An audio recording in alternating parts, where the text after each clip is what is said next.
సభలో జ్యోతి వెలిగింది మన హృదయంలో జ్ఞాన జ్యోతి మెరిసింది.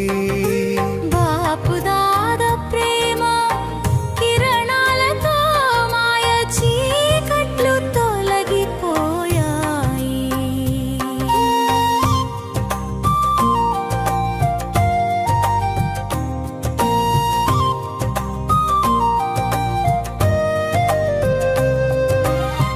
డ్రామాలో ప్రతి అడుగు కళ్యాణమే తెలుసుకున్నాము. వినాశనం వచ్చినా భయం లేదు, స్వర్గరాజ్యాన్ని పొందుతాము. తండ్రి స్మృతిలో మన హృదయం ఉంటే అపార సంతోషపు పాదరసములో ఎగసిపోతాము. సభలో జ్యోతి వెలిగింది మన హృదయంలో జ్ఞాన జ్యోతి మెరిసింది. బాపుదాద ప్రేమ కిరణాలతో మాయ చీకట్లు తొలగిపోయాయి.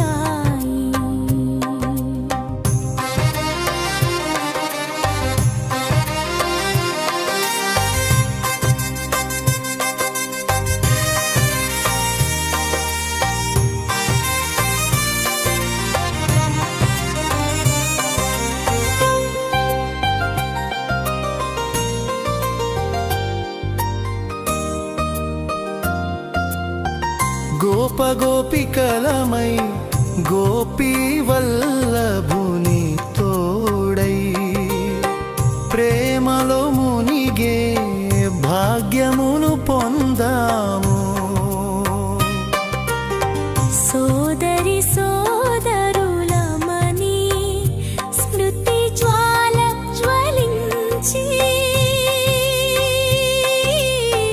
వికారాల మబ్బులు దూరమై వెలుగులో నడిచాము. సభలో జ్యోతి వెలిగింది మన హృదయంలో జ్ఞాన జ్యోతి మెరిసింది. బాపుదాద ప్రేమ కిరణాలతో మాయ చీకట్లు తొలగిపోయాయి.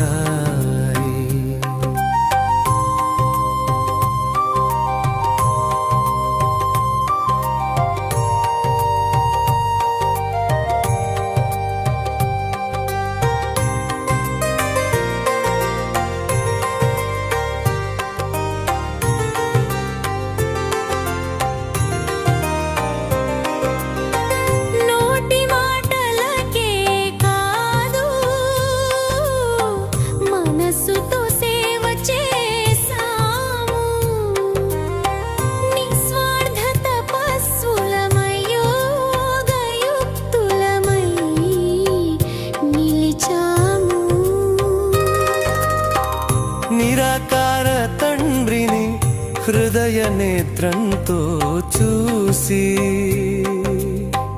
ఆకర్షణమూర్తులమై ప్రపంచాన్ని మేలు కొలిపాము. సభలో జ్యోతి వెలిగింది మన హృదయంలో జ్ఞాన జ్యోతి మెరిసింది. బాపుదాద ప్రేమ కిరణాలతో మాయ చీకట్లు తొలగిపోయాయి.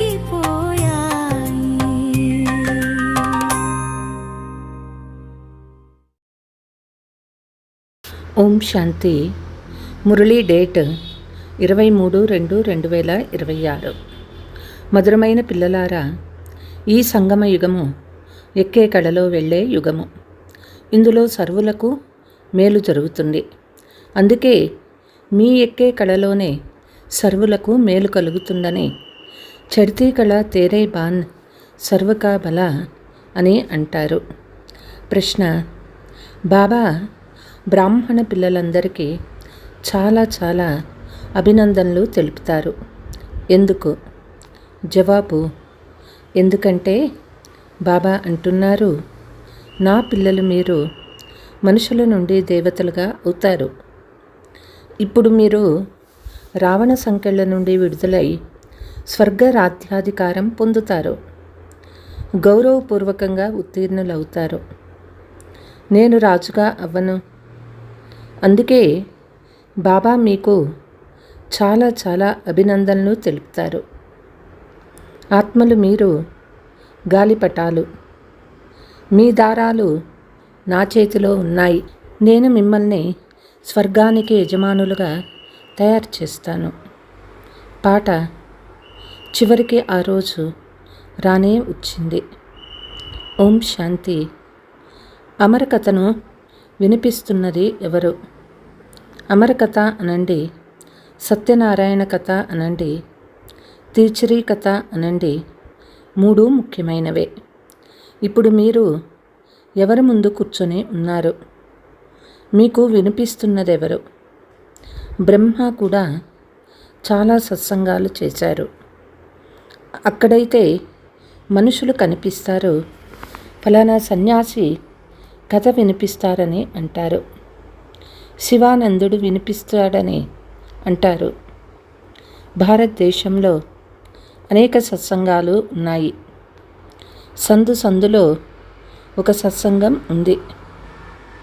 మాతలు కూడా పుస్తకం తీసుకొని సత్సంగాలు జరుపుతూ ఉంటారు. అయితే అక్కడ మనుషుల్ని చూడవలసి వస్తుంది. కానీ ఇక్కడ ఇది విచిత్రమైన విషయం. మీ బుద్ధిలో ఎవరున్నారు? పరమాత్మ. ఇప్పుడు బాబా నా ముందుకు వచ్చారని మీరంటారు. నిరాకార బాబా మమ్మల్ని చదివిస్తున్నారని అంటారు. మనుషులు ఈశ్వరుడు నామరూపాల నుండి భిన్నమైన వారని అంటారు. నామరూపాలు లేకుండా ఏ వస్తువు ఉండదని తండ్రి అర్థం చేయిస్తున్నారు. ఇక్కడ చదివించేది ఏ సాకార మానవుడు కాదని, ప్రపంచంలో ఎక్కడికి వెళ్ళినా సాకారులే చదివిస్తారని పిల్లలు మీకు తెలుసు. ఇక్కడ ఉండేది సుప్రీం తండ్రి. వారిని నిరాకార గాడ్ ఫాదర్ అని అంటారు. ఆ నిరాకారుడు సాకారంలో కూర్చొని చదివిస్తూ ఉన్నారు. ఇది పూర్తిగా కొత్త విషయం. జనం జన్మలలో మీరు ఫలానా పండితుడు, ఫలానా గురువు అని అంటూ వచ్చారు. ఇలా అనేక పేర్లు ఉన్నాయి. భారతదేశమైతే చాలా పెద్దది. ఎవరు నేర్పించినా మనుషులే నేర్పిస్తున్నారని భావిస్తారు. మనుషులే శిష్యులుగా అవుతారు. అనేక ప్రకారాల మనుషులు ఉన్నారు. ఫలానా వారు వినిపిస్తున్నారని ఎల్లప్పుడూ శరీరం పేరే చెప్తారు. భక్తి మార్గంలో పతిత పావన రండి అని నిరాకారుణ్ణి పిలుస్తారు. వారే వచ్చి పిల్లలకు అర్థం చేయిస్తారు. పతితమైన ప్రపంచాన్ని కల్పకల్పము వచ్చి పావనంగా చేసేవారు ఒక్క నిరాకారి తండ్రి మాత్రమే అని పిల్లలు మీకు తెలుసు. మీరు ఇక్కడ కూర్చొని ఉన్నారు. మీలో కూడా కొంతమంది కచ్చాగా, కొంతమంది పక్కాగా ఉన్నారు. ఎందుకంటే అర్ధకల్పము దేహాభిమానులుగా అయిపోయారు. ఇప్పుడు ఈ జన్మలో ఆత్మాభిమానిగా అవ్వాలి. మీ దేహాలలో ఉండే ఆత్మలకు పరమాత్మ కూర్చొని అర్థం చేయిస్తూ ఉన్నారు. ఆత్మనే సంస్కారం తీసుకువెళ్తుంది. అవయవాల ద్వారా నేను ఫలానా అని ఆత్మ చెప్తుంది. కానీ ఒక్కరు కూడా ఆత్మాభిమానిగా లేరు. తండ్రి అర్థం చేయిస్తూ ఉన్నారు. భారతదేశంలో సూర్యవంశీ చంద్రవంశీలుగా ఎవరైతే ఉండేవారో ఇప్పుడు వారే వచ్చి బ్రాహ్మణులుగా అవుతారు. తర్వాత మళ్ళీ దేవతలుగా అవుతారు. మనుషులు దేహాభిమానంలో ఉండేందుకు అలవాటు పడ్డారు. దేహీ అభిమానులుగా ఉండడం మర్చిపోయారు. అందుకే తండ్రి క్షణక్షణం చెప్తూ ఉన్నారు, పిల్లలు ఆత్మాభిమానిగా అవ్వండి. ఆత్మనే భిన్న భిన్న శరీరాలు తీసుకునే పాత్ర అభినయిస్తుంది. ఇవి దాని అవయవాలు. తండ్రి పిల్లలకు మన్మనాభవ అని చెప్తూ ఉన్నారు. పోతే కేవలం గీతను చదివినందుకే రాజ్యభాగ్యము లభించదు. మిమ్మల్ని ఇప్పుడు త్రికాలదర్శులుగా చేస్తారు. రాత్రికి పగలకు ఉన్నంత తేడా ఉంది. తండ్రి తెలియచేస్తూ ఉన్నారు, నేను మీకు రాజయోగం నేర్పిస్తాను. కృష్ణుడు సత్యయుగంలోని రాకుమారుడు. సూర్యవంశంలోని దేవతలకు జ్ఞానము ఏమాత్రము ఉండదు. జ్ఞానం లోపించిపోతుంది. జ్ఞానం ఉండేది సద్గతి కొరకు. సత్యయుగంలో దుర్గతిలో ఎవరు ఉండరు. అది సత్యయుగము, ఇప్పుడు ఇది కలియుగము. భారతదేశంలో మొదట సూర్యవంశము 8 జన్మలు, తర్వాత చంద్రవంశము 12 జన్మలు. ఇప్పుడు మీ ఈ జన్మ అన్నిటికంటే మంచి జన్మ. మీరు ప్రజాపిత బ్రహ్మ ముఖవంశావళి వారు. ఇది సర్వోత్తమ ధర్మము. దేవతా ధర్మాన్ని సర్వోత్తమ ధర్మమని అనరు. బ్రాహ్మణ ధర్మము సర్వశ్రేష్టమైనది. దేవతలైతే ప్రాలబ్ధాన్ని అనుభవిస్తారు. ఈ రోజుల్లో సంఘ సేవకులు చాలామంది ఉన్నారు. మీది ఆత్మీక సేవ. వారు శరీరాలకు సేవ చేస్తారు.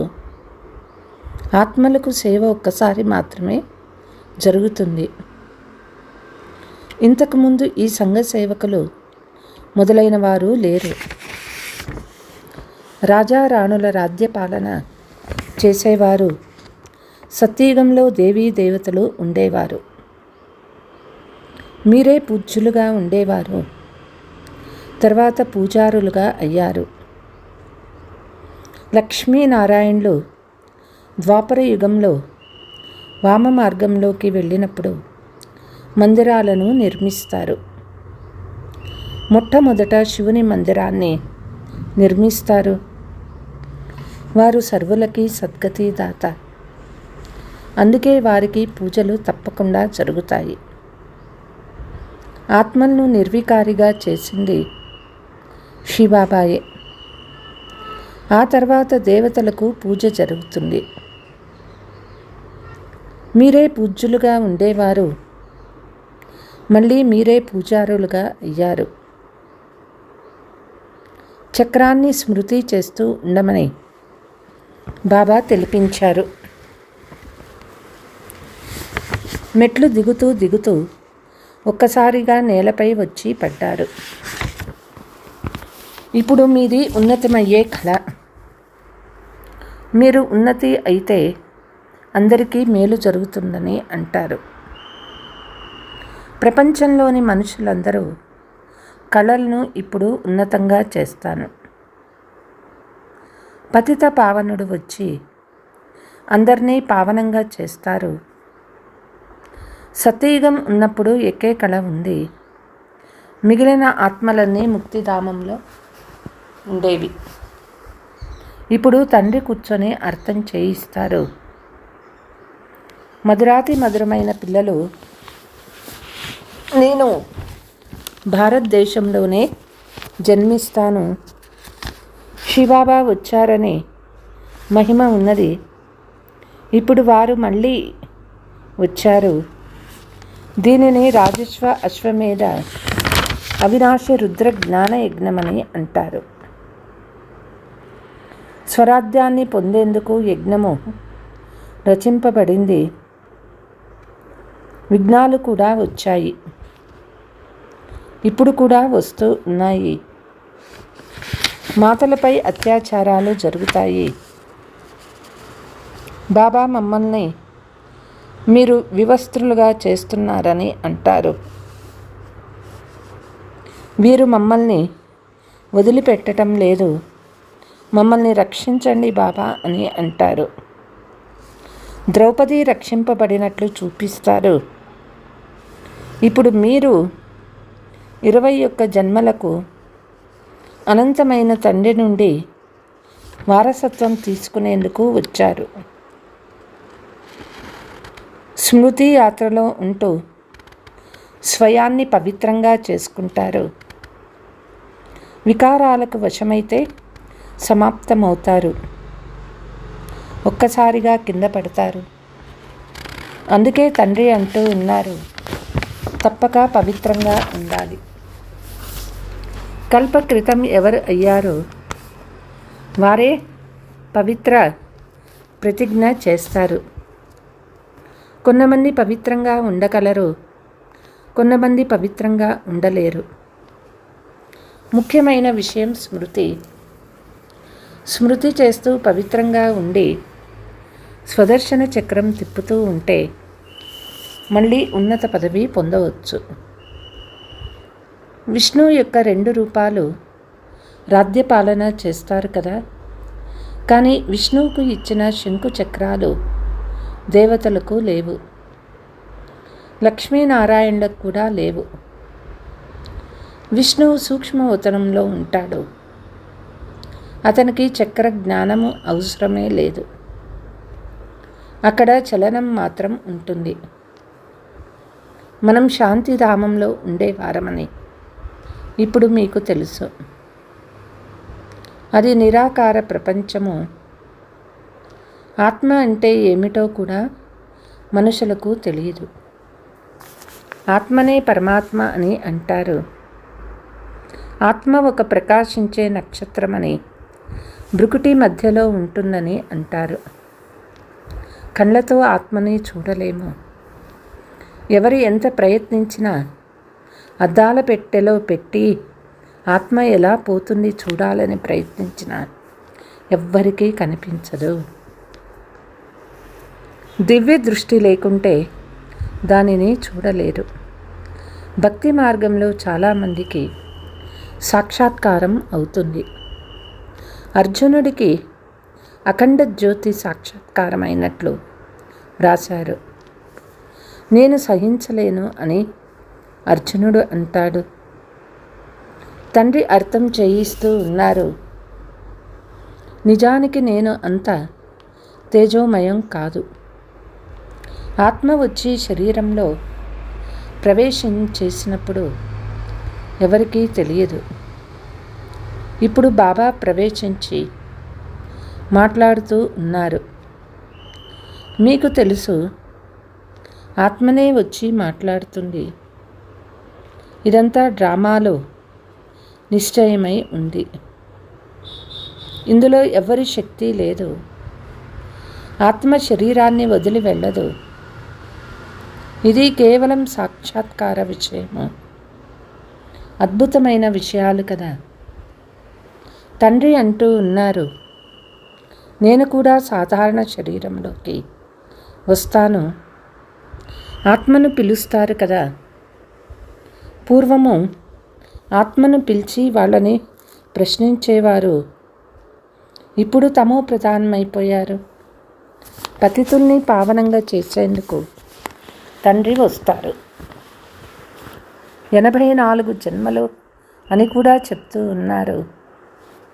ఎవరు మొదట వచ్చారో వారు మాత్రమే 84 జన్మలు తీసుకొని ఉంటారని అర్థం చేసుకోవాలి. వారు లక్షల సంవత్సరాలని అనేస్తారు. ఇప్పుడు తండ్రి తెలుపుతూ ఉన్నారు, మిమ్మల్ని స్వర్గంలోనికి పంపించాను. మీరు అక్కడ రాజ్యపాలన చేశారు. భారత్వాసీలైన మిమ్మల్ని స్వర్గంలోకి పంపించాను. సంగమ యుగంలో రాజయోగం నేర్పించాను. తండ్రి అంటూ ఉన్నారు, కల్పం యొక్క సంగమ యుగంలో వస్తాను. ఇదే గీతలో యుగే యుగే అని వ్రాశారు. మనము మెట్లు ఎలా దిగుతామో ఎలా పైకి ఎక్కుతామో మీకు తెలుసు. ఉన్నతమయ్యే కళ తర్వాత దిగే కళ. ఇప్పుడు ఇది సంగమయుగము. అందరి కళలు ఉన్నతమయ్యే యుగము. అందరూ ఉన్నతమయ్యారు. అందరూ పైకి వెళ్తారు. మళ్ళీ మీరు స్వర్గంలో పాత్ర చేసేందుకు వస్తారు. సత్యయుగంలో ఇతర ధర్మం ఏదీ లేదు. దానిని నిర్వికారి ప్రపంచమని అంటారు. మళ్ళీ దేవీ దేవతలు వామ మార్గంలోకి వెళ్ళి అందరూ వికారాలుగా అవుతారు. యథా రాజా రాణి తథా ప్రజ. అందరూ వికారాలుగా అయిపోతారు. తండ్రి తెలుపుతూ ఉన్నారు, భారత్వాసీలారా, మీరు నిర్వికార ప్రపంచంలో ఉండేవారు. ఇప్పుడు ఇది వికారి ప్రపంచము. అనేక ధర్మాలు ఉన్నాయి, కానీ ఒక్క దేవీ దేవతా ధర్మం మాత్రమే లేదు. అది లేనప్పుడు మళ్ళీ స్థాపన అవుతుంది. తండ్రి అంటూ ఉన్నారు, బ్రహ్మ ద్వారా వచ్చి ఆది సనాతన దేవీ దేవతా ధర్మాన్ని స్థాపన చేస్తాను. చేసేది ఇక్కడే కదా, సూక్ష్మవతనంలో అయితే చెయ్యరు. బ్రహ్మ ద్వారా ఆది సనాతన దేవీ దేవత ధర్మాన్ని రచిస్తారని వ్రాయబడి ఉంది. ఇప్పుడు మిమ్మల్ని పావనులని అనరు, పావనంగా అవుతూ ఉన్నారు. సమయం పడుతుంది కదా. పతీత్ నుండి పావనంగా ఎలా అవ్వాలో ఏ శాస్త్రాలలోనూ లేదు. వాస్తవానికి ఈ మహిమ ఒక్క తండ్రిది మాత్రమే. తండ్రిని మర్చిపోయినందునే అనాథులైపోయారు. కొట్లాడుకుంటూ ఉంటారు. అందరూ కలిసి ఒకటిగా ఎలా అవ్వాలని కూడా అంటూ ఉంటారు. అందరూ భాయి భాయి కదా. బాబాకు అనుభవం ఉంది. అందరికంటే ఎక్కువ మంది గురువులను ఆశ్రయించారు. ఇప్పుడు ఇన్ని వదలమని తండ్రి అంటూ ఉన్నారు. ఇప్పుడు నేను మీకు లభించాను. సర్వుల సద్గతి దాత ఒక్క సత్యశ్రీ అకాల్డు తండ్రే అయినారు. భారతదేశం ఒక్కటే అవినాశి. ఇది ఎవ్వరికీ తెలియదు. భారతదేశం ఎప్పుడూ వినాశం అవ్వదు. ప్రళయం కూడా ఎప్పుడూ జరగదు. సాగరంలో రావి ఆకుపై కృష్ణుడు వచ్చినట్లు చూపిస్తారు. ఇప్పుడు రావి ఆకుపై బాలుడు ఎలా వస్తాడు? రాలేడు. తండ్రి చెప్తూ ఉన్నారు, గర్భం నుండి చాలా సుఖంగా జన్మిస్తారు. అక్కడ గర్భమహల్ అని అంటారు. ఇక్కడ ఉండేది గర్భచేలు. సత్యయుగంలో గర్భమహల్ ఉంటుంది. శరీరం వదిలి మరొకటి తీసుకోవాలని ఆత్మకు ముందే సాక్షాత్కారం అవుతుంది. అక్కడ ఆత్మాభిమానిగా ఉంటారు. మనుషులకు రచయిత లేక రచన ఆది మధ్యాంతాలు తెలియవు. ఇప్పుడు తండ్రి జ్ఞానసాగర్లని మీకు తెలుసు. మీరు మాస్టర్ సరోవరాలు. ప్రవృత్తి మార్గము ఉండాలా. మీది ప్రవృత్తి గృహస్థ ఆశ్రమం అన్నమాట. బాబా చెప్తూ ఉన్నారు, సదా ఆత్మ అనేది గుర్తుంచుకోండి. ఒక్క తండ్రిని మాత్రమే స్మృతి చెయ్యాలి. అచ్చా, मीठे मीठे सिकीलते बच्चों प्रति मात पिता बाप दादा का याद प्यार और गुड मॉर्निंग. रूहानी बाप की रूहानी बच्चों को नमस्ते. हम रूहानी बच्चों की रूहानी मात पिता बाप दादा को याद प्यार गुड मॉर्निंग नमस्ते नमस्ते. ధారణ: గౌరవపూర్వకంగా ఉత్తీర్ణులయ్యేందుకు ఒక్క తండ్రిని మాత్రమే స్మృతి చెయ్యాలి. ఏ దేహదారిని స్మృతి చెయ్యరాదు. ఈ కళ్ళకు కనిపించే వాటిని చూస్తూ ఉన్నా చూడరాదు. అమరలోక యాత్రకు వెళ్తూ ఉన్నాము కాబట్టి మృత్యులోకము ఏమాత్రము గుర్తు రాకూడదు. కర్మేంద్రియాలతో ఎలాంటి వికర్మలు చేయరాదు. ఇది గుర్తుంచుకోవాలి. వరదానము: మీ శిక్షణా స్వరూపం ద్వారా శిక్షణనిచ్చే శిక్షణా యోగ్య శిక్షక్ భవ. ఎవరైతే తమ శిక్షణా రూపం ద్వారా శిక్షణ ఇస్తారో వారిని యోగ్య శిక్షకులు అంటారు. వారి స్వరూపమే సంపన్నంగా ఉంటుంది. వారు చూడటం, నడవటం ఇతరులకు శిక్షణ ఇస్తుంది. సాకార రూపంలో ప్రతి అడుగు, ప్రతి కర్మ శిక్షకుని రూపంలో ప్రాక్టికల్గా చూశారు. దానినే వేరే మాటలలో చరిత్ర అంటారు. ఎవరికైనా వాచా ద్వారా శిక్షణ నివ్వటమైతే సాధారణమైన విషయం. కానీ ఇప్పుడు అందరూ అనుభవాన్ని కోరుకుంటున్నారు. కాబట్టి మీ శ్రేష్ఠ కర్మ, శ్రేష్ఠ సంకల్ప శక్తి ద్వారా అనుభవం చేయండి. స్లోగన్: సంకల్పాల సిద్ధిని ప్రాప్తి చేసుకునేందుకు ఆత్మలో శక్తిని నింపుకుంటూ వెళ్ళండి. అవ్యక్త సూచన: సంఘటన ఏకటా సూత్రంలో కూర్చుండేందుకు వాచాశక్తిపై విశేషంగా గమనం ఉండాలి. మాటలు నిర్మలంగా ఉండాలి. తక్కువ మాట్లాడండి. నెమ్మదిగా మాట్లాడండి. మధురంగా మాట్లాడండి. గౌరవంగా మాట్లాడండి.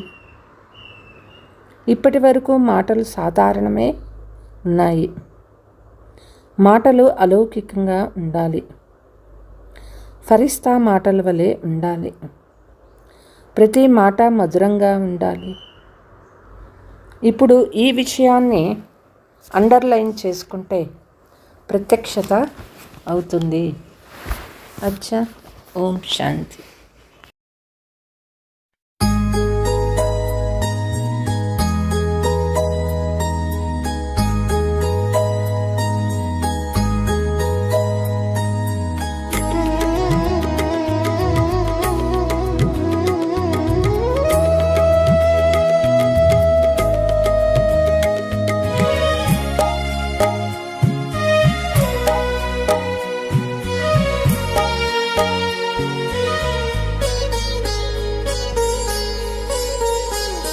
వచ్చాము నీ చెంతకు బాబా, మేము ఇలా నెమ్మదిగా.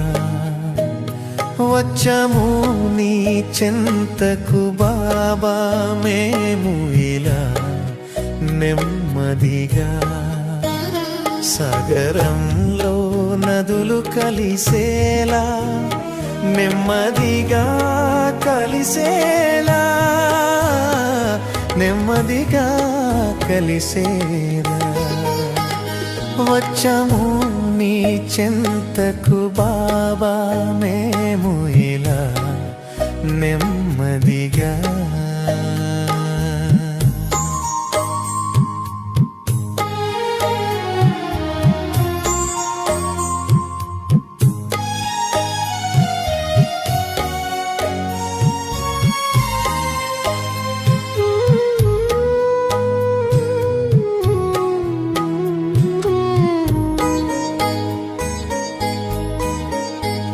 భూమికి దూరంగా మనో పక్షి ఎగిరిపోతోంది.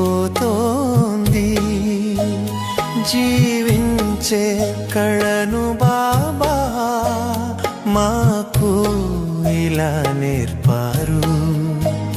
నీ ప్రేమలో లీనమయ్యాము మేము ఇలా నెమ్మదిగా, మేము ఇలా నెమ్మదిగా. వచ్చాము నీ చెంతకు బాబా మేము ఇలా నెమ్మదిగా.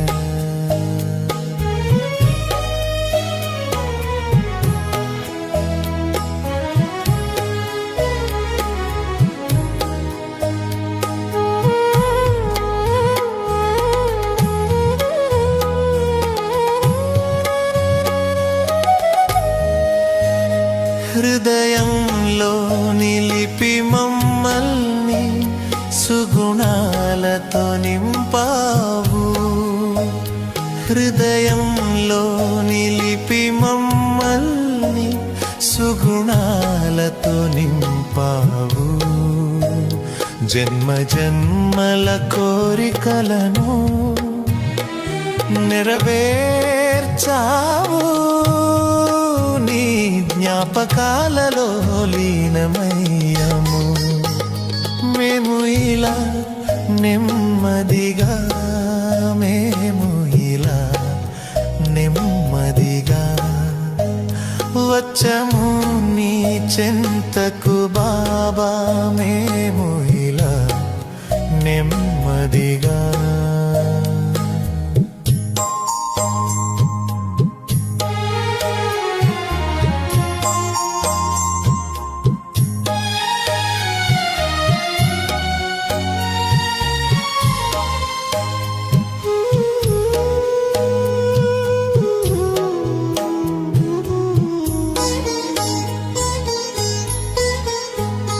నక్షత్రాల లోకంలో ఉంటారు మా బాబా. అనంతమైన అందమైన క్షణాలను ఆత్మిక దృశ్యాలను చూశాము. మధురమైన వతనానికి చేరుకున్నాము.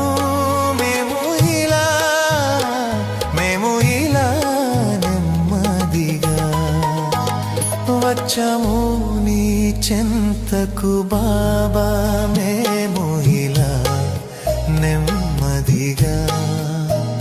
వచ్చాము నీ చెంతకు బాబా మేము ఇలా నెమ్మదిగా. సాగరంలో నదులు కలిసేలా నెమ్మదిగా కలిసేలా, నెమ్మదిగా కలిసేలా వచ్చాము నీ చెంతకు బాబా మేము